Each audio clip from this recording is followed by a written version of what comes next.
Урматтуу мекенештер, Россияда мигранттарга көзөмөл күчөтүлдү.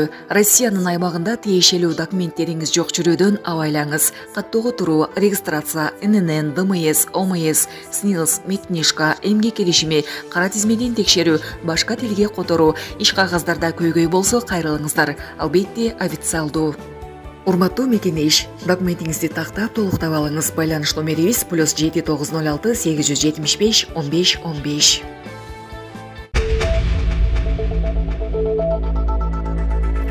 Баткенде Кыргызстан менен Тажикстан жарандары чогуу айлана чөйрөнү тазалашты. Баткен облусунда эки элдин ортосунда тазалоо иштери жүрүп, милиция коопсуздукту көзөмөлдөдү. Бул тууралуу Баткен облустук ички иштер башкармалыгы кабарлады. Маалыматка ылайык, Баткен районунун Карабак айыл аймагынын Кызыл Бел айылы менен Тажикстандын Согуде облусунун Исфара районунун Гулистан айылынын ортосунда чектешкен аймакка эки элдин жашоочулары чыгып, айлана чөйрөнү тазалоо иштерин жүргүзгөн. Бул тазалоо иштеринде эки элдин милиция кызматкерлери коомдук тартипти жана коомдун коопсуздугун толугу менен көзөмөлдөп, укук бузуу фактылары катталган жок. Депутат Марипов Бишкекти жылдырууну сунуштады. 22 январдагы жогорку кеңештин жыйынында депутат Бакытбек Марипов борборду башка жакка жылдырууну сунуштады. Айта кетсек, парламенттин бүгүнкү жыйынында Бишкек шаарындагы иш, жол тыгыны маселелери каралды. Анда эл өкүлү башкаладагы иш жана жол тыгыны татаал маселе экенин эске салып, борборду жылдырууну сунуш кылды. Бизден борборду башка жакка жылдырууга сунуш берет элем. Антпесек маселе чечилбейт экен. Муну карап көрүш керек. Азыр Ысык көл облусунда Асман шаары курулуп жатат. Ага бүгүнкү күндө 10 миллиард сомго жакын инвестиция тартылып жатат. Биздин темир жолду жылдырыш үчүн эле 550 миллион доллар акча талап кылынып жатыптыр. Аны айланма жолдорду кошкондо 1 миллиард доллардан ашык акча керектелет экен. Ошол үчүн борборду, керек болсо өкмөттү, министрлер кабинетин шаардан алып чыгыш керек. Ошондо гана жол тыгын маселеси чечилет эле, дейт ал. Кыргызстанга Кытайдын жаңы элчиси дайындалды, аны Садыр Жапаров кабыл алды. Бүгүн 22 январда президент Садыр Жапаров Кытайдын Кыргызстандагы жаңы элчиси Лю Цянпинди кабыл алды. Бул туурасында мамлекет башчынын маалымат кызматы билдирди. Маалымдалгандай, жолугушууда ишеним грамоталар тапшырылды. Садыр Жапаров аны дипломатиялык миссиянын башталышы менен куттуктап, Кыргызстан Кытай эл республикасы менен түзүлгөн баарын камтоочу стратегиялык өнөктөштүктү жогору баалай турганын белгиледи. Сентябрда биз Кытай тарап менен биргеликте Бедел 3-өткөрмө пунктун ачтык. Бул Кытай менен транспорттук Москва шаарында жашап жана эмгектенесизби? Медициналык кызматтар керек, бирок алар сизге кымбат жана сапатсыз сезилет. Умбем клиникалар тармагы сиздерге өз кызматтарын сунуштайт. Бүгүнкү күндүн талабына жооп берген заманбап жабдыктар менен кесипкөй дарыгерлер сиздерди күтөт. Бизде сиз стоматолог, тиш дарылоонун бардык түрлөрү, уролог, невролог, лор, терапевт, хирург, окулист, педиатр, УЗИ жана башка дарыгерлердин кеңешин алып дарылануу мүмкүнчүлүгү бар. Умбем клиникалар тармагы бул жогорку сапаттагы медициналык жабдыктар менен камсыз болгон профессионал дарыгерлер. Сиздердин ыңгайлуулук үчүн Умбем клиникаларынын Москва шаары боюнча 3 медициналык борбору иштейт. Өзүңүзгө ыңгайлуу даректи тандап медициналык кызмат алсаңыз болот. Ушул ай ичи бизге келип төмөндөгү кызматтарга арзандатуу менен медициналык кызмат алыңыздар. Ден соолугуңузга кам көрүүнү эртеңкиге калтырбаңыз. Умбем клиник Москва. Кезектеги кадам болду. Өткөн жылдын 27 декабрында Жалал-Абадда Кытай, Кыргызстан, Өзбекстан темир жолунун курулушунун башталышы тарыхый окуялардын бири болду, деди мамлекет башчысы. Ошондой эле мамлекет башчысы Кытай Кыргызстандын негизги соода жана инвестициялык өнөктөштөрүнүн бири экенин белгилеп, эки тараптуу товар жүгүртүүнүн көлөмү туруктуу өсүштү көрсөтүп жатканына канааттануусун билдирди. Өз кезегинде Кыргызстандын маданиятын жана коомдук турмушун жакшы билерин айткан элчи Лю Цянпин Кытай Кыргызстан Өзбекстан темир жолунун курулушун ал активдүү колдоого ниеттенген негизги долбоорлордун бири деп атады. Элчи өз ара инвестиция чөйрөсүндө кызматташтыкты кеңейтүүнүн маанилүүлүгүнө көңүл бурду. Ал Кытай ишкеринин Кыргызстанда бизнести өнүктүрүүгө болгон жогорку кызыгуусун белгилеп, бул нерсе өлкөдөгү ачык жана жагымдуу инвестициялык климаттын аркасында мүмкүн болгондугун кошумчалады. Терминалдарды талкалап акчаларын алып жүргөн деген шек менен 36 жаштагы адам кармалды. Өлкө боюнча 20дан ашык банкомат жана терминалдарды талкалап, ири өлчөмдөгү акча каражаттарын уурдоого шек менен 26 жаштагы жаран кармалды. Бул тууралуу Чүй облустук ички иштер башкармалыгы кабарлады.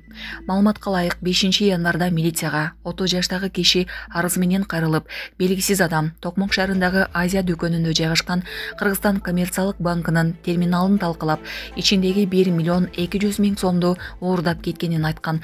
Ошондой эле Чүй облусунун аймагында мындай 7 учур катталган. Фактылар уурдоо негизинде кылмыш иши козголгон.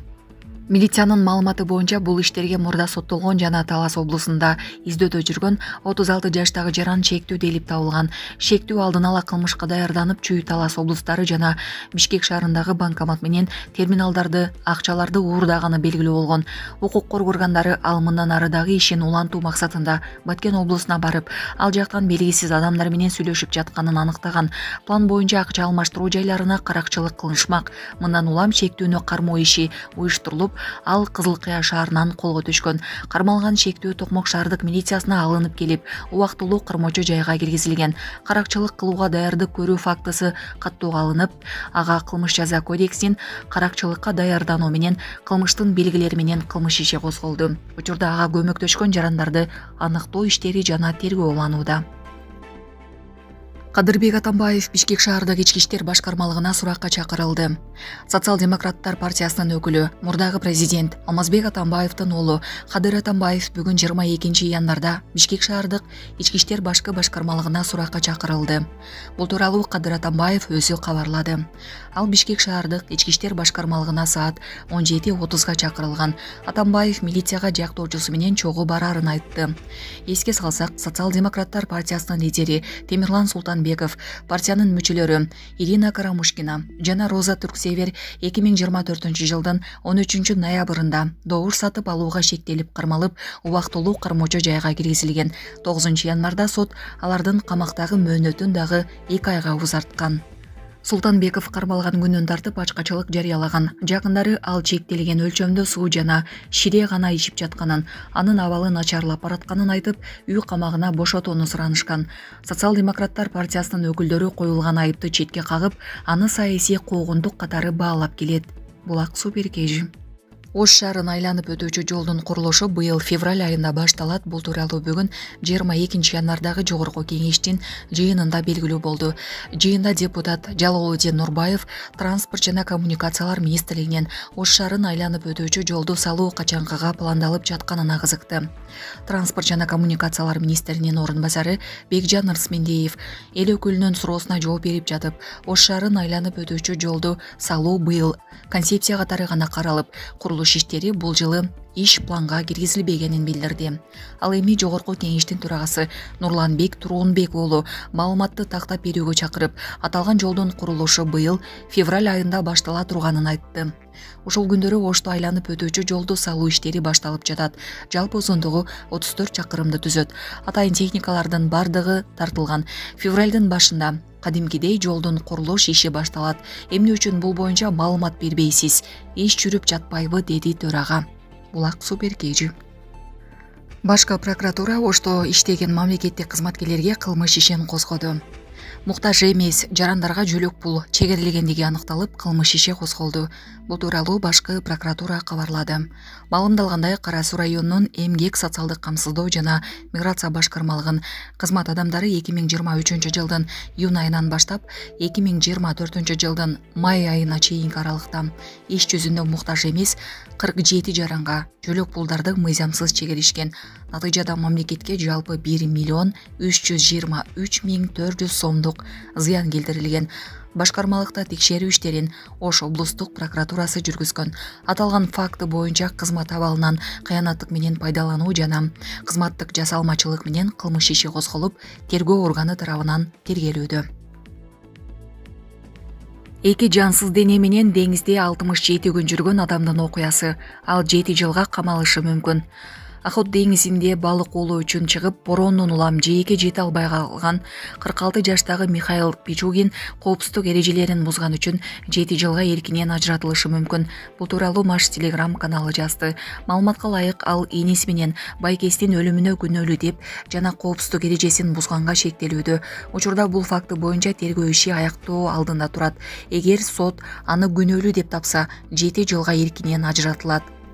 49 жаштагы Сергей Пичугин жана 46 жаштагы эниси Михаил жана Сергейдин 15 жаштагы уулу Илья 2024-жылдын 9 августунда деңиздеги саякатын баштаган. Алар Хабаровск аймагынан Сахалинге жол тартып, 150 чакырымда жолду басып өтүүнү пландаган.